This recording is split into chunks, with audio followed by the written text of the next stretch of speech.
ہوتے تھے، شیرنی اور کھا کے سرخائی ہوتی تھی سرخائی، اور اب سرخائی کی بات کر رہے ہو، اب تو وہ لال کلر لگانا پڑ رہا تھا کہ لوگ بڑی سرخ ہے، سرخ ورخ نہیں ہے، کچھ بھی نہیں ہے۔ اچھا بولے ہے کہ نہیں ہے؟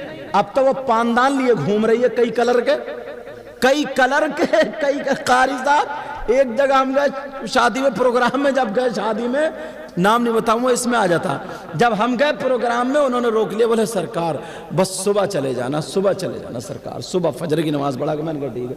تو جب میں پہنچا نا وہاں پہ تو میں تو ایسے ہی پہنچ گیا، وہاں ہمارا اعلان ہو رہا تھا کہ سید صاحب آ رہے ہیں، آل رسول۔ وہ سمجھے کہ کوئی بہت بڑے ہوں گے، دو چار ادھر ادھر گھومتے ہوں گے۔ میں جا کے چار پہ بیٹھ گیا تو ایک عورت نا وہ پاندان لیے گھوم رہی تھی، پاندان۔